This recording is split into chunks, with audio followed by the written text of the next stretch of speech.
What's up guys, my name is Greg, aka NIN, aka NIN Crony, and I made it to GM 30 minutes before the half season started, so I decided to share some info that I used along the way to get there. First, I'll talk about some general things that can apply to everybody, and then I'll get into how I play tank and support specifically to help carry my teams to victory. First things first, let's talk about the scoreboard. Not all stats are important. My first few weeks on Rivals, I was obsessed with it. How many limbs did I get? How much healing did I get? Did I get MVP? And while these stats can be important at times, they never tell the full story. If you take a look at the screenshots here, for my entire win streak from Diamond to GM, I didn't get MVP once, and that's okay. The game isn't about seeing yourself pop off the hardest or getting the most kills. It's an objective-based team game, and it's important to play with your team. The stats that are important to me are deaths and final hits, because there's a lot that the scoreboard doesn't tell you, like objective time, or what ults did you get the enemies to use. It doesn't tell you the full scale of your impact on the game. Especially as a tank player, there are plenty of times where I'll just sit on the payload on defense because the enemies refuse to push me off. I'm not getting any kills, but I'm wasting precious time because every second matters on those payload maps. Even as a healer, I don't even look at how much healing I have at the end of the game, because all that matters is that we won that game. Deaths are important to me because it shows how much time you spent running back to the point. I try to die as little as possible, and with a few exceptions, you'll see that I usually have some of the fewest deaths in the game. And it's not because I'm trying to protect the KD ratio or anything, it's just because ideally you want to spend as little time dead and out of the fight as possible.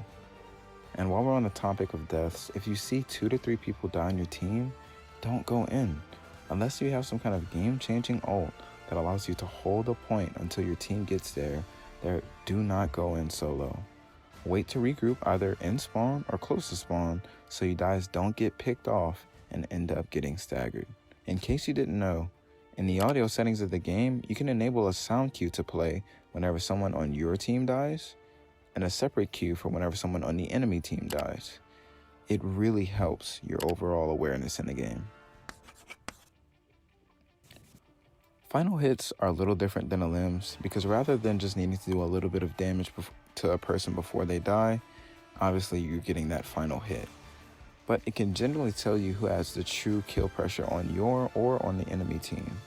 If you're playing DPS, you need to be getting these final hits because otherwise you're wasting a slot on your team that could be useful as either a tank or a healer, which is exactly why I personally don't play DPS. I know that if I play DPS, I have much less impact on the game. My weakest part of the game by far is my mechanics, because before this game, I haven't actively used keyboard and mouse in years, so my aim is shaky at best. As much as I would love to play some duelists like Black Panther, Spider-Man, and Magic, I understand that if I want to win, I shouldn't play these characters in rank due to their high mechanical skill ceiling. If you want to win, you need to be willing to play whatever your team needs, not just whatever you want to play, which brings me to our next point, swapping and character selection. I feel like my win rate is as high as it is because I let go of my pride and I have no problem swapping to whatever we need. For example, if we load in and we already have 2 healers, I'm playing tank. If I load in and we already have 2 tanks, I'm playing healer. And if by some miracle we already have 2 tanks and 2 healers, I'm just going to 3rd healer because look at point 3, I suck at DPS. Same thing should go for you if someone takes your character from you in character select. Don't flame, they could be better than you. Give them some time on that character, play someone else, and make the most of every situation that you're given. Which brings us to our next point, which is mental. Oh my goodness, man. Competitive multiplayer games brings out the best and the worst in people. I've witnessed people gather the strategical intelligence necessary to end wars once that game goes into overtime. But I've also seen people give up at the first sign of defeat. If you're upset from past games, or if you have issues going on in your personal life, or if you just can't take the fact that you might lose, don't queue up for ranked. play some quick play, play in the practice range, play a different game mode, play a different game, or just take a break. My general rule of thumb is that if I lose 2 games in a row, I take a break, no matter what. I'll play quick play if I really want to play Marvel, or I'll play something else, or I'll just take a break. Next, I want to talk about communication and game sense. 90% of my games, nobody said a word until it was the end, and somebody said GG, or they wanted to flame somebody who was doing poorly. Where was that energy throughout the entire game? People don't want to say anything unless it's something bad. So if you want to win, be the change that you want to see in the world and start leading those chats. In nearly all of my games in Diamond, I was holding down my push to talk button like my rank depended on it, because it did. Also, I rarely see people use it, but use your pings. Over here, over there are not valid communications whenever we're in 2 completely different points of the map. Pinging an area or an enemy highlights where they were last seen and gives your team important information. If you don't want to talk in game for one reason or another, that's fine, but please use your pings. If you're a healer, ping when you're getting dove. If you're a tank and you're about to go in, ping it. If you have a game-changing ult and you want help with follow-up, ping your ult. People only ping for heals, which is a conversation by itself because everybody should know where health packs are, but everybody can ping some important information. I took on the role as in-game leader and I would call out the most important information. Things like I'm on the jet. All of y'all got damage boost. We got a rocket on the flank behind us. He's half count already. 1 dash, 2 dash, down dashes. We are undefeatable!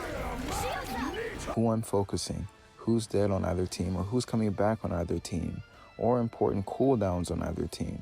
All extremely vital information that when shared with the team can really help improve your chances of winning.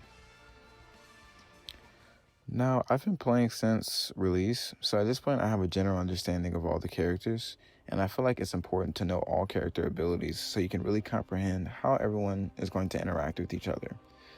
Do I mean you have to go into each and every single hero and reach each and every ability?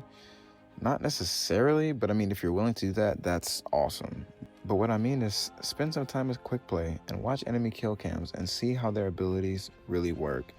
Get a feel for how certain characters might interact with each other.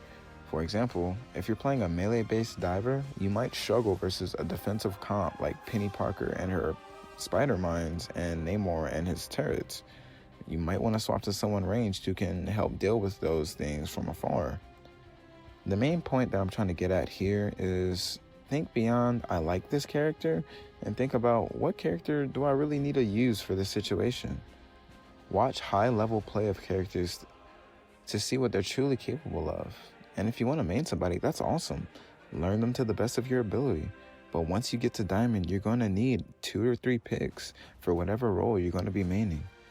And note, I personally play on both console on PC, and I'm nearly GM on both. Yet I don't have a single Lord icon because I'm constantly flexing the character that I choose for the sake of the team. Next, let's talk about Cooldown Callout. Generally, you want to call out abilities that make someone hard to kill, like their dashes, invulnerabilities, invisibility, CC, and their healing. Use your discretion, but these are callouts that can be made for each character if you're trying to dive or finish them. I'll leave it up on screen for a bit because I don't want to just read off each one, but I feel like each character has some kind of ability that once they use, you're able to capitalize on and call it out to your team so that way you guys can focus them. Once again, you don't need to call out every time someone uses something, but if you're looking to get their supports, it's worth thinking about whether or not any of their important abilities are up before you commit too hard on your own. I'll most commonly call out things like Cloak No Bubble, Rocket No Dashes, Adam used both heals, because commonly I'm looking to take out their healers first. But if I'm hunting down any character, I'm likely to call out any of their movement abilities or anything that would keep them alive. Next, let's talk about ultimates. Take note of ults that have either been used already or should be coming up soon. Typically, after you have 1 or 2 team fights, someone is going to have an ult. Be ready to respond accordingly by either counter-ulting or accepting that they're using their ults right now and conserve yours for the following fight. A very huge part of this game are ultimates. They can make or break the game and can flip the switch in an instant. Each role has characters with game-changing ults. You have ults that CC or crowd control, meaning it disables enemy movement in one way or another.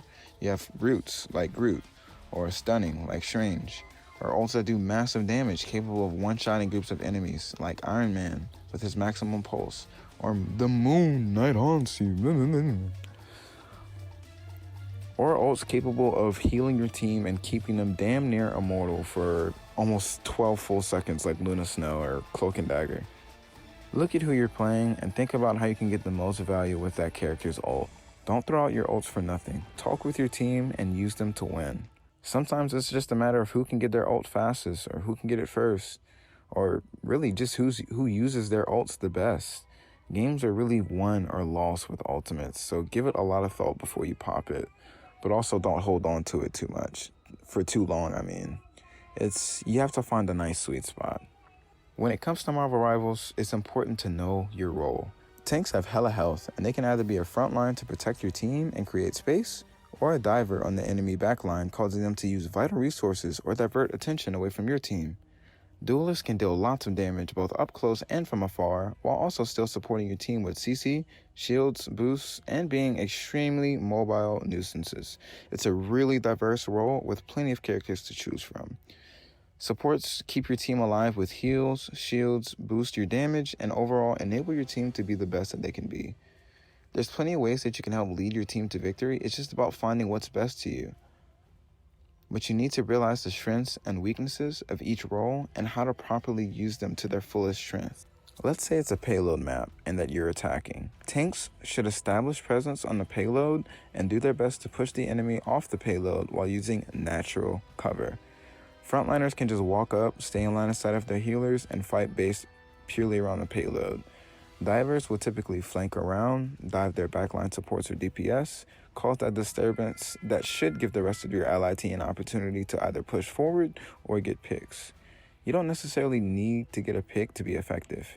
If you can cause a good enough distraction, get some important cooldowns or ults, and you're able to get out consistently, that's huge.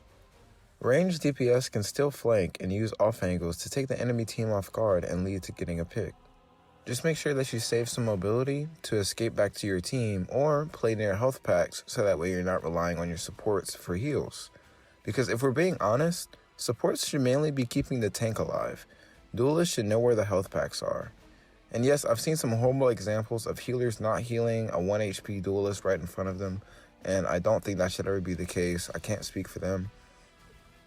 But your duelists should really be keeping your tanks alive because tanks are taking fire from multiple enemies at once. Save your big heal cooldowns for them.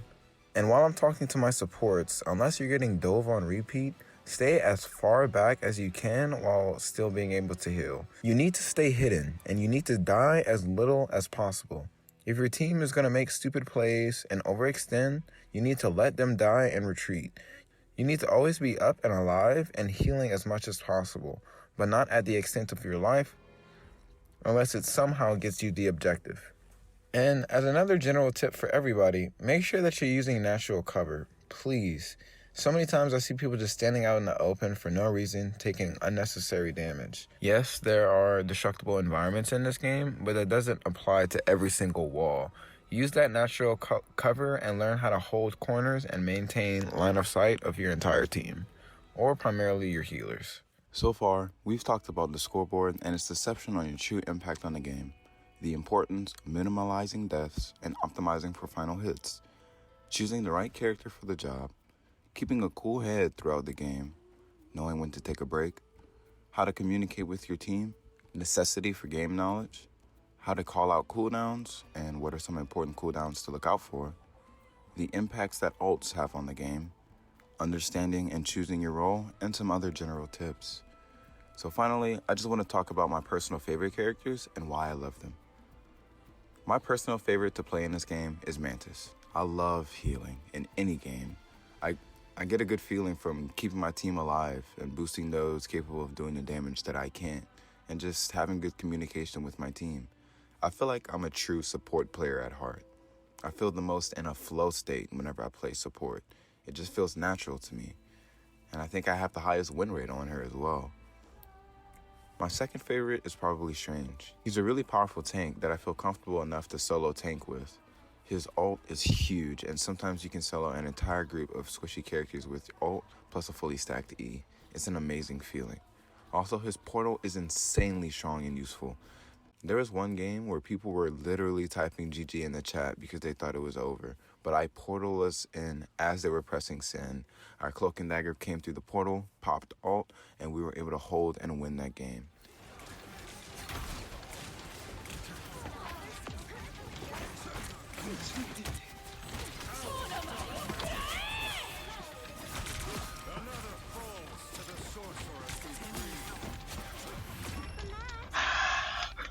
Final score 4-2-3.